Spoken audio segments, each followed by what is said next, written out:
jedziemy zupełnie na tłusto. Sam jestem zdziwiony, jak wiele osób pamięta i wspomina z takim rozrzewnieniem dawne smaki właśnie słoniny takiej długo dojrzałającej, słoniny wędzonej czy słoniny paprykowej. I dość często otrzymywałem takie prośby, żeby taki przepis przypomnieć. No, jest ku temu okazja. Ciężko jest już w dzisiejszych czasach dostać słoninę taką jak tutaj. Zwykle są takie centymetrowe, 1,5 centymetrowe kawałeczki. Takich trzeba się naszukać. Tu jest około 2,5 kg. Bez skóry, ale mogłaby być ze skórą, to by wcale nie przeszkadzało. Co nam będzie potrzebne? Jakiś pojemniczek, gdzie ją będziemy przechowywać. Być może się cała nie zmieści, ale to nie jest jedyne działanie na słoninie, więc resztę ewentualnie wykorzystamy w drugim cyklu. W tym przypadku to jest taka 5-litrowa kamionka, wymyta, przygotowana. Zwykła sól kamienna, niejodowana, którą będziemy zaraz odważać. No i słonina. Na jabłuszka proszę nie zwracać uwagi, to jest przypadkowy element, który akurat nie ma się gdzie podziać i musi stać tutaj. Dobrze, więc na 2,5 kg słoniny na każdy kilogram 8 deko soli. I taką ilość musimy odmierzyć. Czyli dokładnie mówiąc 20 deko soli kamiennej niejodowanej.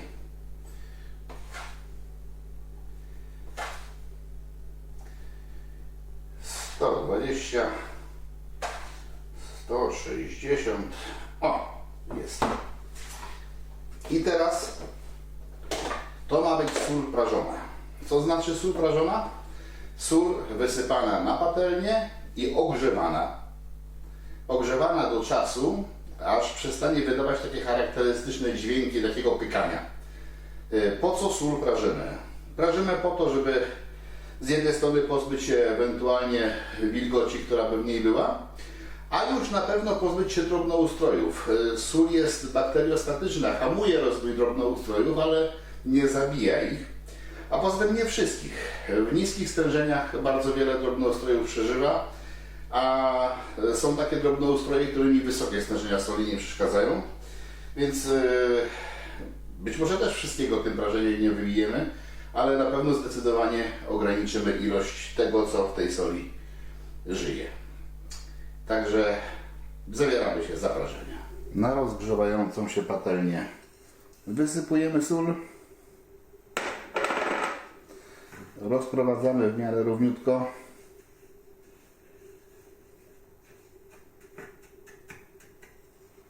I przykrywamy. No, i czekamy oczywiście.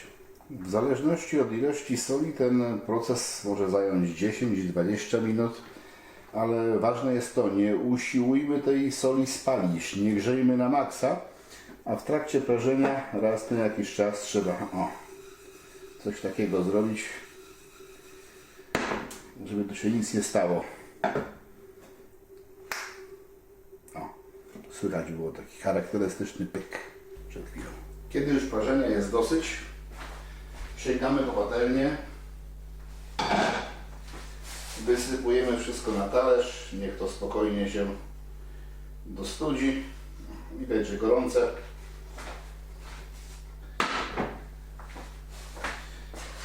To nam będzie potrzebne za chwilę. A teraz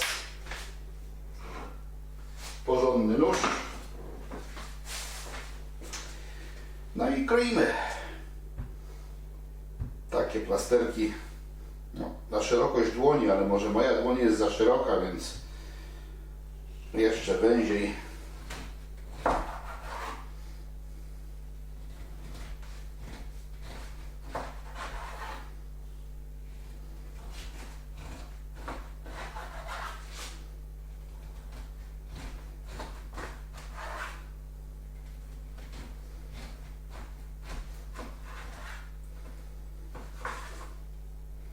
Jeszcze ze 3 mi to wyjdą.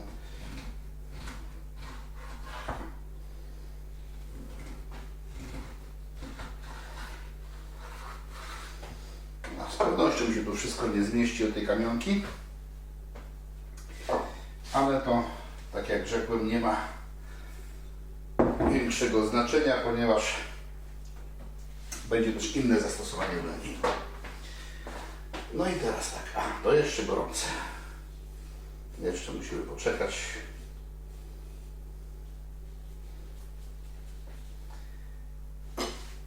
Jak ostygnie będzie działać. Już możemy soli dotykać, więc rozpoczynamy działanie. Najpierw na samo dno cieniuteńką warstewkę soli wysypać trzeba.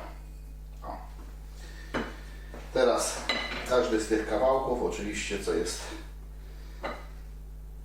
normalne i nie wymagało tłumaczenia, należy dokładnie w tej soli obtoczyć, by w każdym miejscu sól była.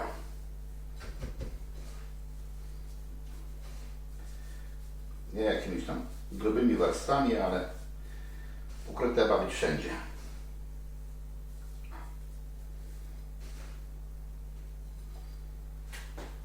No i rozpoczynamy od razu układanie.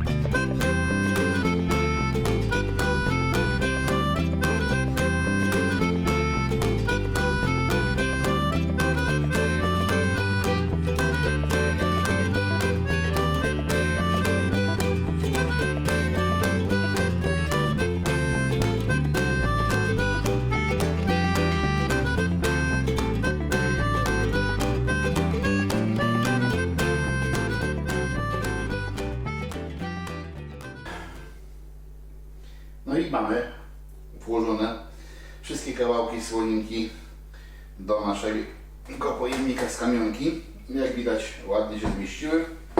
Wyglądało to gorzej na początku. Co z resztą soli? Nie oszczędzamy. Wsypujemy całość tutaj, tak żeby z góry wytworzyć jeszcze taką dodatkową warstewkę. Przyda się taki talerzyk też. On tu nie ma co dociskać, co prawda, ale chodzi o to, żeby osłonić troszeczkę. Zakładamy górę, znosimy do chłodnego miejsca. Tam jak się raz na jakiś czas znajdziemy, to trzeba wtedy delikatnie całą kamionkę złapać. Pamiętając, że ten talerzyk jest tam w miarę luźny. Trochę tą sól, która tam do środka wleciała, przemieszać. Trzeba zajrzeć do środka, czy wszystko jest w porządku.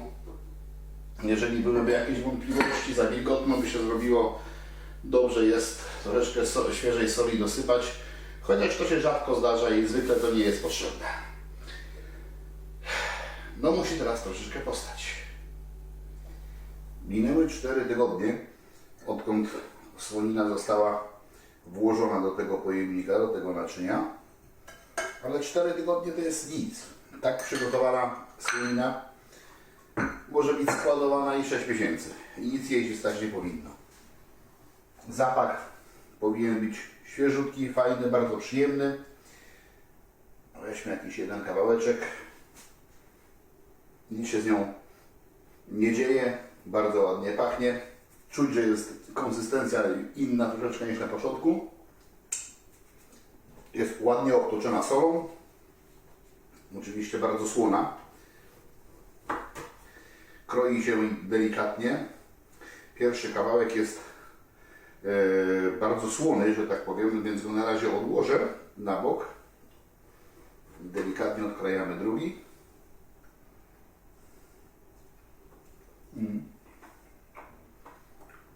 Bardzo fajna. Ja zdecydowanie, oczywiście, bo to słonina, wolę ją albo zagryzać, albo wręcz jeść z chlebkiem. Znakomita podwódeczka, rosyjskim sposobem, jak to się mówi. Oni taką zagrychę stosują bardzo często. Cieniutki plasterek. Można sobie do tego dołożyć musztardę.